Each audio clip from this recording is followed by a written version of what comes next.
Ya, baik, meskipun sudah dipresentasikan dan Anda diminta untuk membaca, ya saya bantu untuk menjelaskan ya tentang hakikat hakikat puasa. Jadi puasa ini berasal dari bahasa Arab soma yasumu sauman, ya orangnya disebut dengan soimun. Ya, artinya apa? Puasa itu adalah al-imsaku syai', yaitu menahan segala sesuatu. Jadi secara umum puasa itu artinya adalah menahan. Menahan apa? Menahan dari segala apapun gitu ya. Itu secara umum arti dari puasa. Bisa juga menahan dari tidak makan secara umum ini ya. Kemudian tidak berbicara ya, tidak melakukan kesalahan. Itu artinya juga puasa. Jadi artinya dalam menahan diri ya, menahan diri dari apapun ya. Maka ini secara umum namanya adalah puasa. Jadi ini adalah asal kata dari saum ya. Kita akan mengenal puasa dalam bahasa Arab adalah saum ya. Berasal dari bahasa Arab soma yasumu sum sauman wa siyaman fa huwa shaimun. Yaitu artinya adalah berpuasa ya. Jadi eh, apa namanya? Kita kan sering mendengar ya orang yang berpuasa disebut dengan lagi soim ya. Soim berarti orang itu sedang berpuasa. Ana soimun ya. Ini hanya untuk tambahan saja ya, bahwa puasa dalam bahasa Arab itu berasal dari kata soma yasumu sum. Itu adalah kata apa namanya, fi'il amr ya. Sum, puasalah. Sauman ya, sauman wa siyaman fa huwa shaimun. Oleh karena itu, menurut Rashid Ridho ini mengatakan apa sih hakikat puasa lah ini. Yang pertama, beliau mengatakan tarbiyatul iradah, yaitu orang yang berpuasa pada hakikatnya dia adalah sedang mendidik dirinya akan keinginannya. Karena keinginan ini kalau dituruti ya tidak akan pernah berhenti. Maka puasa ini adalah mendidik hawa nafsu agar supaya menahan diri dari segala keinginan, walaupun itu adalah hal yang boleh, hal yang halal, tetapi pada saat berpuasa kita disuruh untuk menahannya. Makanan yang halal ya kita boleh memakannya, tapi kita berusaha untuk apa namanya, menahan diri dari tidak makan, menahan diri untuk tidak minum dan tidak apa namanya, hubungan suami istri. Ini adalah pendidikan keinginan ya, pendidikan kemauan agar hawa nafsu kita itu terdidik ya. Hawa nafsu itu kalau dituruti ya sebagaimana kuda ya, dia kalau tidak dikendalikan akan lari kemana saja tidak terkendali dan akan mencelakai banyak manusia, mencelakai orang gitu ya. Jadi ini yang pertama, tarbiyatul al irodah ya. Kemudian apalagi uh, kemudian uh, yang menyebabkan kemauan seseorang itu positif ya. Ini diungkapkan oleh Imam Al-Ghazali, yaitu karena adanya sifat rububiyah, yaitu sifat untuk mendorong untuk selalu berbuat baik ya. Rububiyah ini berkaitan dengan sifat-sifat Allah ya, yang baik ya, rububiyah ya. Jadi bagaimana supaya kita itu memiliki sifat-sifat yang baik. Kemudian sifat syaitonia inilah yang mendorong seseorang untuk berbuat kesalahan dan kejahatan ini ya. Jadi fa'alhamaha fujuraha wa taqwaha. Jadi Allah Subhanahu wa taala itu mengilhamkan dua jalan, jalan yang baik dan jalan yang tidak baik. Ya, maka ini jalan yang syaitaniyah ini adalah jalan yang fujur, yang buruk, yang jelek ya, dan yang mendorong manusia untuk berbuat kejahatan atau kesalahan. Kemudian sifat bahimiyah, ini adalah kehewanan sesuai dengan istilah yang diberikan pada manusia sebagai makhluk biologis. Ya, jadi manusia itu memang memiliki sifat ini, sifat bahimiyah itu ya, sifat kehewanan. Nah, maka perlu dikendalikan, perlu di stop ya, dididik ini ya sifat ini. Kemudian ada sifat subu'iyah, yaitu sifat kejam dan kezaliman yang terdapat dalam diri manusia. Maka yang kita pelihara adalah sifat rububiyah ini, sifat yang mengajak pada kebaikan. Kemudian yang berikutnya adalah tariqat al-malaikah. Malaikat ya ini ya adalah makhluk yang luar biasa. La ya'sunallaha ma amarahum wa yaf'aluna ma yu'marun. Jadi malaikat ini adalah la ya'sunallaha. Jadi dia tidak bermaksiat, tidak membangkang, tidak apa namanya? Melenceng ya. Jadi dia tidak mendurhakai Allah gitu ya, tidak menolak perintah Allah Subhanahu wa taala. Dan dia akan melakukan apa yang diperintahkan oleh Allah Subhanahu wa taala. Maka malaikat ini adalah sebagai makhluk yang suci, yang selalu taat dan patuh terhadap perintahnya Allah Subhanahu wa taala. Maka puasa ini adalah agar supaya kita itu mencontoh ya, mencontoh malaikat yang taat ya. Begitu pula kita ketika berpuasa menjadi orang yang taat pada Allah Subhanahu wa taala ya, dimana kita itu di saat bulan puasa itu ketaatannya itu meningkat ya, sedekahnya ya, tentunya sudah jelas puasanya gitu ya, sholatnya semakin rajin, ke masjidnya semakin rajin, semakin memperbanyak sujud ya, kemudian jiwa sosialnya semakin meningkat gitu ya, dengan apa namanya, solidaritas sosial dengan memberikan makanan takjil misalnya gitu ya. Maka ini puasa ini akan mendorong kita itu untuk memiliki sifat-sifat seperti malaikat yang senantiasa taat kepada Allah Subhanahu wa taala dan jauh dari setiap dosa dan kesalahan. Ya, ini adalah janji Allah kepada orang yang berpuasa dan melaksanakan setiap amalan ibadah pada bulan Ramadan. Kemudian yang berikutnya adalah tarbiyah al-ilahiyah, yaitu pendidikan ketuhanan. Jadi puasa itu adalah sebuah resep atau sistem pendidikan Allah untuk mendidik dan membimbing manusia ya. Jadi puasa ini sudah sangat jelas sekali adalah sebuah apa tadi, resep atau sebagai sebuah rumus gitu ya, rumus supaya kita itu menjadi manusia yang baik, manusia yang terdidik dan akan terbimbing ya. Jadi di sini sistem yang pasti mendidik manusia supaya menjadi hamba Tuhan yang taat dan patuh ya.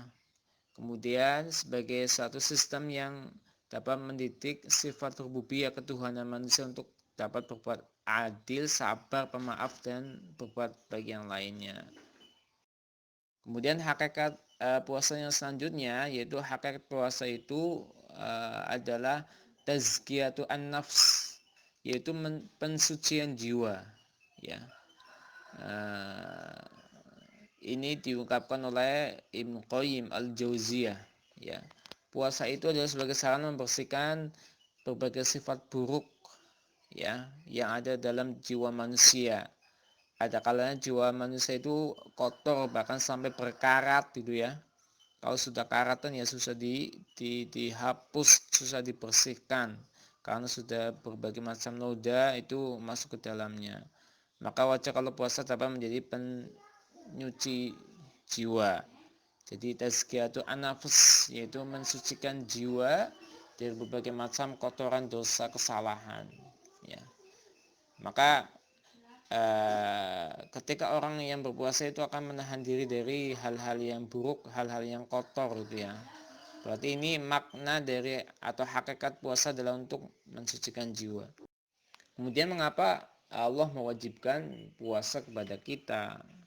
Ya sudah sangat jelas bahwa ini adalah perintah agama. Ya ayyuhalladzina amanu kutiba, wahai orang yang beriman, telah diwajibkan kepadamu untuk berpuasa. Ini adalah sebagai perintah agama. Maka kita dipanggil oleh Allah, ya ayyuhalladzina amanu gitu ya. Tentunya kita itu terpanggil hatinya kalau kita menjadi orang yang beriman. Apa apa perintahnya? Yaitu puasa. Ya ayyuhalladzina amanu kutiba alaikumusiyam, telah diwajibkan kepadamu untuk berpuasa. Jadi kalau orang dipanggil menjadi orang yang beriman, tentunya kita bersegera untuk menyambutnya, bersegera untuk apa namanya, siap-siap mau mendapatkan apa namanya, perintah gitu ya, yaitu perintah berpuasa. Jadi mengapa Allah mewajibkan puasa? Karena puasa adalah perintah dari Allah Subhanahu wa taala gitu ya. Kemudian apa? Karena puasa adalah rukun Islam gitu ya. Buniyal Islam ala khomsin. Dia didirikannya atau dibangunnya Islam adalah karena lima pilar itu ya. Di antaranya adalah syahadat, sholat, puasa itu. Jadi puasa adalah sebagai tameng itu ya. Banyak orang mengatakan adalah sebagai tameng, sebagai perisai.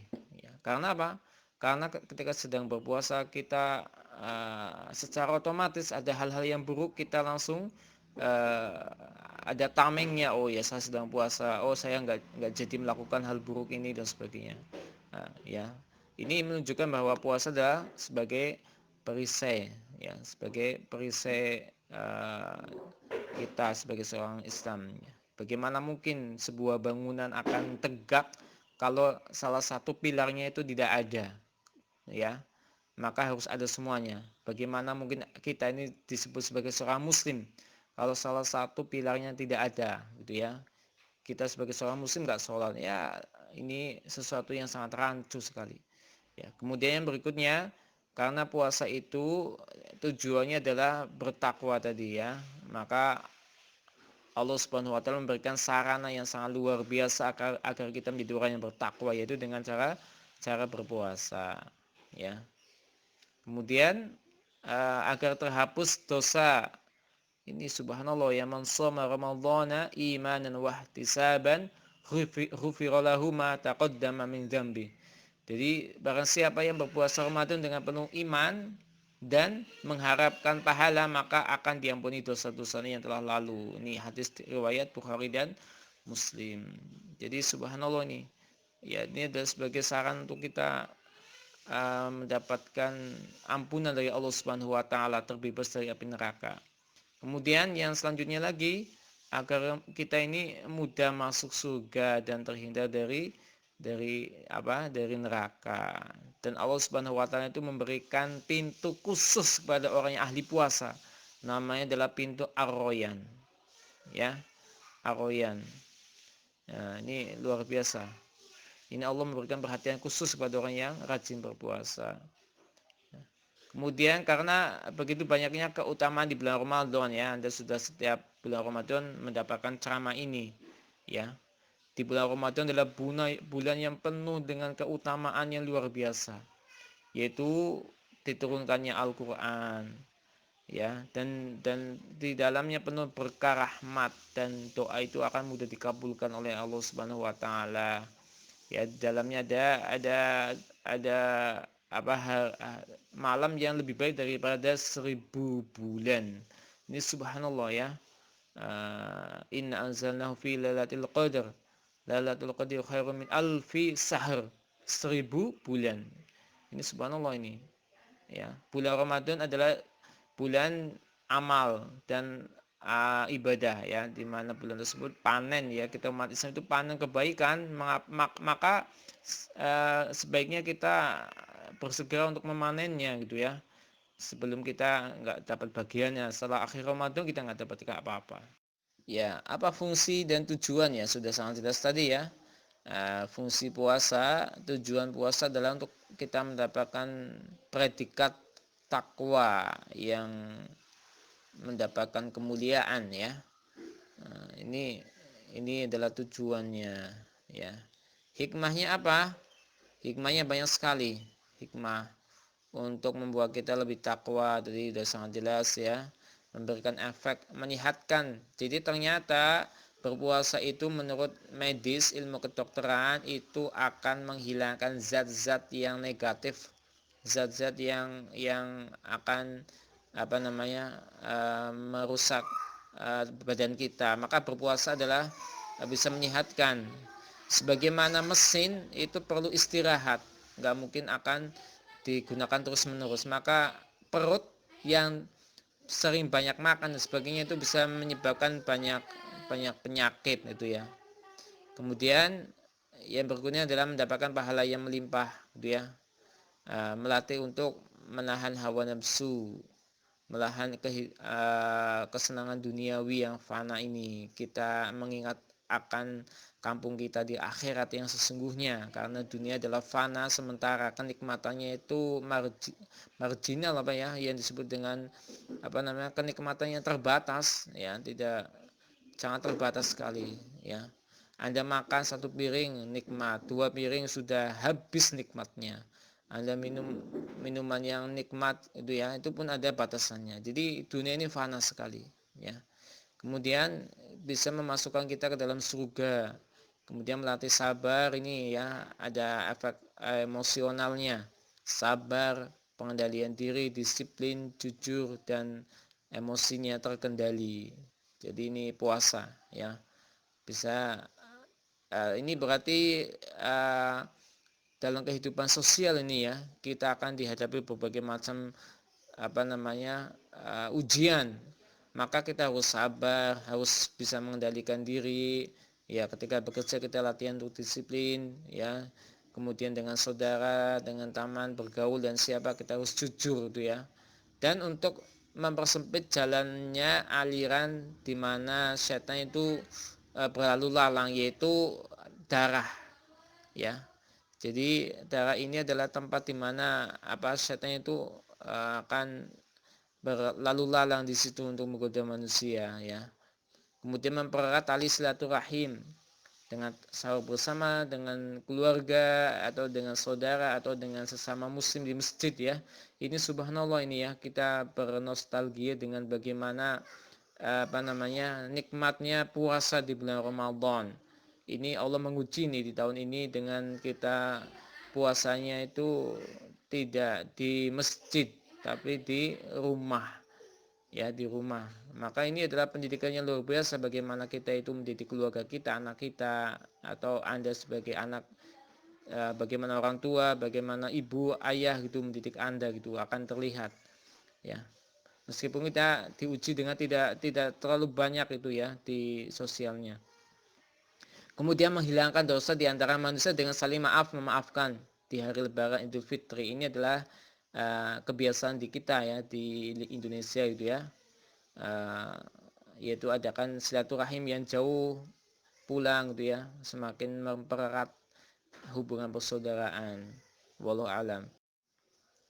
Kemudian hikmah puasa. Jadi puasa sebagai untuk sarana menggapai ketakwaan, cara mensyukuri nikmat, melatih untuk mengekang jiwa ya, hampir sama tadi ya. Puasa menjadikan orang kaya semakin memahami besarnya nikmat Allah kepadanya gitu ya. Jadi ada hubungan ini erat antara kaya dengan miskin pada bulan Ramadan ini. Kemudian puasa memunculkan sifat kasih sayang yang lemah lembut kepada orang miskin, duafa, orang yatim dan sebagainya. Puasa menyempitkan jalan peredaran setan dalam darah manusia. Tadi hampir sama ya. Jadi cukuplah insyaallah ya untuk hikmah dan manfaat puasa. Dan ini yang terakhir ya, makna spiritual dalam ibadah puasa. Jadi kita ini secara spiritual dengan Allah itu baik gitu ya. Tapi bagaimana agar supaya kita itu jiwa sosialnya juga muncul ya, juga tumbuh di dalam diri kita. Maka di sini ada beberapa hal makna spiritual dalam ibadah puasa. Puasa dan kebersihan jiwa sebagaimana tadi sudah ya. Jadi puasa adalah sebagai tazkiyatun nafs. Puasa meningkatkan kesabaran ya. Puasa dan rasa syukur itu sangat dekat sekali ya. Jadi puasa itu akan menumbuhkan rasa syukur kita kepada Allah Subhanahu wa taala dengan berbagai macam limpahan nikmat yang banyak yang kita tidak bisa menghitung-hitungnya ya. Ya, coba Anda bayangkan ya, ketika Anda berpuasa di sore harinya itu ya, berbuka dengan segelas atau dengan kurma atau hal yang manis atau dengan kolak gitu ya. Itu sudah mendapatkan nikmat yang sangat luar biasa ya, yang sangat luar biasa. Maka kita wajib untuk mensyukurinya. Puasa adalah sebagai perantara untuk meningkatkan ibadah kepada Allah Subhanahu wa taala. Berikutnya yang terakhir ini ya, maaf tadi belum selesai. Jadi puasa ini